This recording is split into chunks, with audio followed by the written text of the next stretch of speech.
Benson, how you doing today? Not too bad, man. How about yourself? Good, good. Hey, thanks very much for joining us. Really appreciate it. Know you got a big fight coming up, obviously. Yeah, biggest one of my career so far. Now, you know what? That's a good place to start because, as the saying goes, the next one is always the biggest one. But when you look at this being part of a Grand Prix, being for the title, do you consider this the true biggest fight of your career? Absolutely. I am a big believer in that statement. The next biggest fight of your career is your next fight. And hopefully, if your career goes the right path, it goes the way it's supposed to go, your next fight does get bigger and bigger and bigger. First time main event, first time this, first time that, yada, yada. So for me, this will be the first time winning a third world title from a third different organization. So, yes, definitely for sure the biggest fight of my career, and some I'm definitely learning to appreciate the process, to love the journey more, to stop and smell the roses, not just just go get the belt and kind of gloss over the details and kind of forget about it or whatever. None of that stuff. Is that the sort of thing that, they say with age comes wisdom? Earlier in your career, you weren't doing that, I imagine. Is that the sort of thing now that means a little more to stop and smell the roses, to appreciate everything that you're going through? Oh, for sure. I think when you're 24, when I won my first world title, like I didn't really like process it. I didn't realize like, oh, hey, this is like a big deal. I was like, oh yeah, world title, world champ, no big deal. Like I'm gonna continue doing this, and I have continued to have my career at a high level. But yes, I think as you get older, not just with my career, but just people in general, they learn to stop and smell the roses, to enjoy the process, to enjoy the journey. It's not just the end result of getting there. It's about once you get there. Like, what about the 2 years it took you to get there? Was every day of those 2 years just terrible and crappy, and you totally forget about it, or those 2 years you appreciate each and every single day along that 2 year path to the end result? So yes, I think just with wisdom as you get older, I'm definitely now more appreciative of all the interviews I do, all the interviews I give, people coming up to me asking me for autographs and yada yada yada. I enjoy that. I actually enjoy. I always appreciated it, but now I enjoy a lot more than I did before. Well, that is excellent to hear. I'm curious how you feel about getting the title shot right out of the gate in this Grand Prix. Is that your preference to get this one? Because I think a lot of people probably see, I mean, Usman's the champ. So in that sense, he's the toughest fight. He's obviously undefeated as well. Do you prefer getting this one right out of the gate? Oh, for sure. I Josh Thompson, buddy of mine, drew up the brackets. He trained with Usman. But when he drew up the brackets and gave me Usman first round, I was like, hey, thanks, buddy. I appreciate it.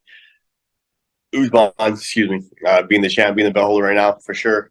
But there's a lot of the champions in the Grand Prix. How many different? There's 8 of us. I think 5 or 6 were uh, former world champions in MMA. So there's a lot of tough guys in there.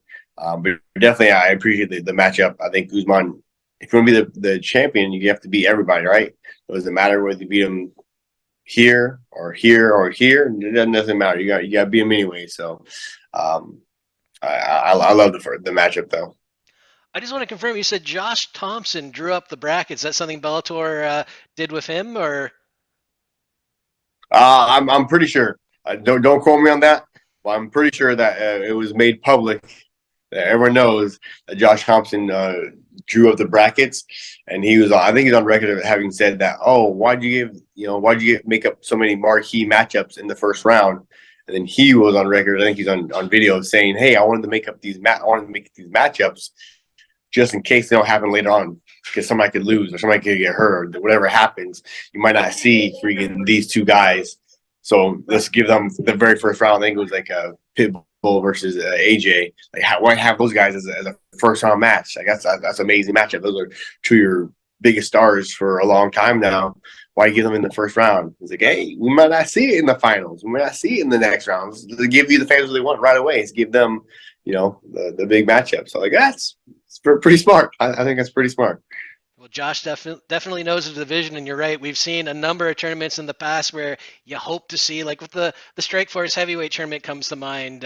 You wanted to see Fedor and Alistair Overeem, and in the end, both of them exited that tournament. Never happened. Um, when we talk about Usman Nurmagomedov, he's obviously a different creature than his cousin Khabib, than Islam Makhachev. But looking at him, is it as simple as he's that plus striking, or what do you need to watch out for? I think for him, he's most comfortable stand up kickboxing, throwing kicks, staying out of range, staying at distance. But in his last fight against Pitbull, he showed that he can wrestle. Like, oh hey, you guys know where I'm from? Yeah, I can wrestle, suckers. So he showed that he can wrestle. He does have that skill set. Um, uh, but I would say even more so because he's still not young in the game. He's 16-0. He's been training for a long time, but he still doesn't have like a super long experience. Doesn't have a ton of experience inside the cage against top level guys and that sort of stuff. But I would say you have to be even more worried about what else he brings to the table that he hasn't shown yet. Because no one knew he could wrestle the way he could wrestle until he displayed against Pitbull. Because all the other fights were stand-up fights. He knocked guys out. I think he might have one or two stoppages on the ground, but he didn't have that same dominating Dagestani style wrestling attack in any of the other previous fights. But he showed it against Pitbull. Like, hey, I can do this. And who knows? He might have other skill sets that he hasn't had to show or hasn't had the chance to show, hasn't had the opportunity to show in his fights just yet. So that's something I have to be aware of as well. I have to keep my eyes open. I have to be aware. I have to pay attention to just little things that he's not going to, maybe he has some amazing judo skills and you start judo tossing from left and right. You got to pay attention to that. Maybe he has some amazing jiu-jitsu skills and he's been training for a long time. So he might have that skill set. He just hasn't actually done it in a fight yet. And you said the key word there, I think, experience. And like you said, I mean, Usman's young. He's 16-0, so he's got experience, but maybe not at as high a level as you obviously had. Is that going to be one of the key factors in this for you? I'll make sure that yes, it is a key factor. I'll make sure that it plays a role. Usman, yes, 16-0, but then you got to look at the combined records of his opponents who are 16-0. Look at the combined records. Look them up. The combined records of his opponents who are he's 16-0. Look up the combined records of all his opponents, and it's a little bit telling.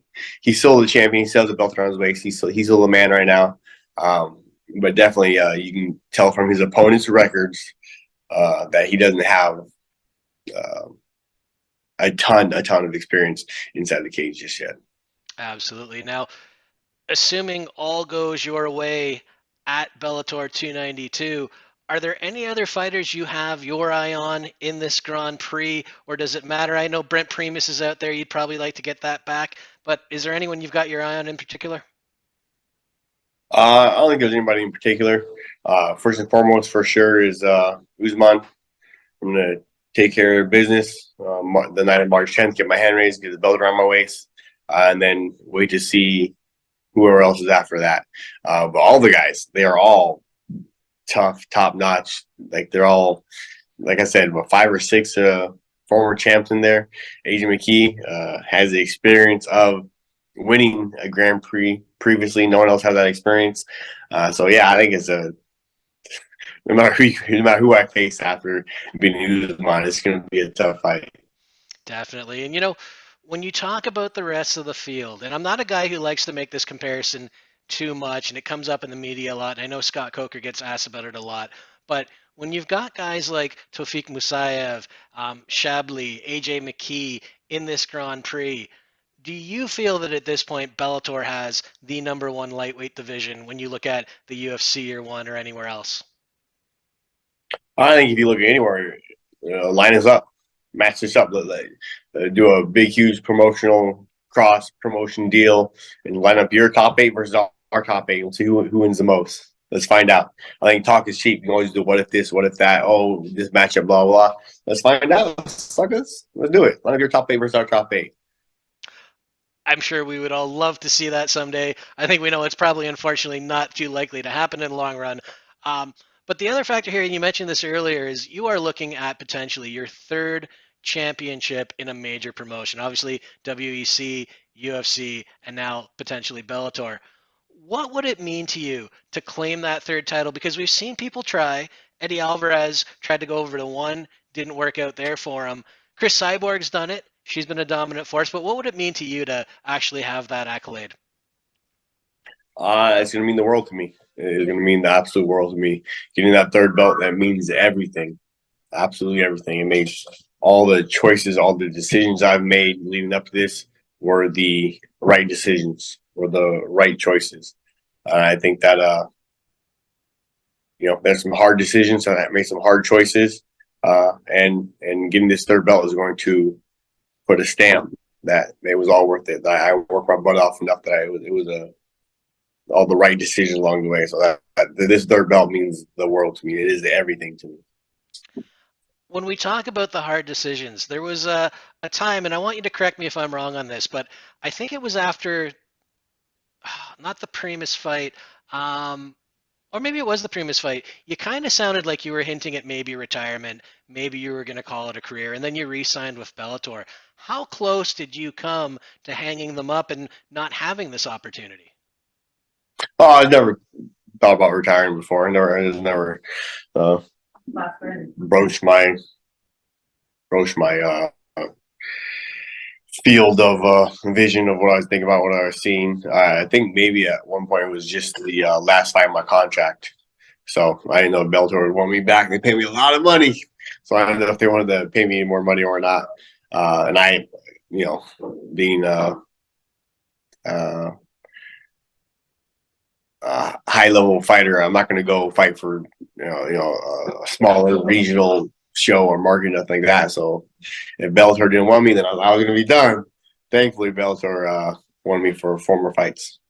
Well, good to hear. Good to see you back. You talk about that. You're right. It doesn't make a whole lot of sense to go fight for a smaller promotion at that point of your career, but there are more options in free agency around. And we saw Eddie Alvarez and Luke Rockhold just yesterday. It was announced they've signed on with BKFC. Would something like that have interested you at all?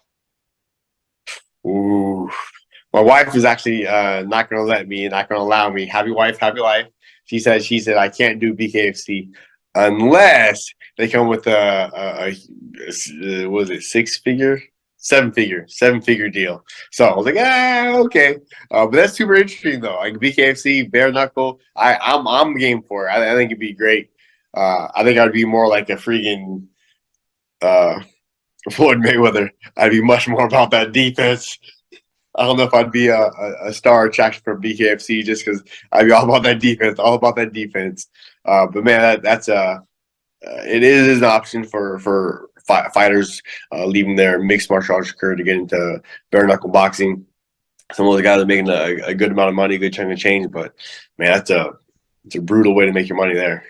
Absolutely. And I'm going to ask one more question. We'll wrap this up. I really do appreciate the time today. You mentioned your wife, Maria. She also fights later this month. Obviously, that's a big thing for you. I imagine putting the two of you on a same card when you had a title fight coming was just too much. But, I've heard from a lot of fighters who have spouses who fight. Is it more nerve-wracking going into your fight or going into hers? Oh, definitely more nerve wracking going into my wife's fight, coaching her on the walkout and all that stuff. It just always boils down to what you can control and what you can't control. And being inside the cage, I can control that. This is my home. I own the spot. This is all me in here. But being on the outside of the cage, looking in, I got no control. So I'm like, whoa, what's gonna happen? Oh no, no, no! Like I know my wife is gonna win. No, she's gonna do great. She can get her hand raised.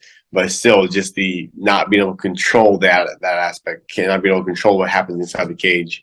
When it's me in there, I can't control it. So definitely, I'm way more nervous. Watch my wife fight.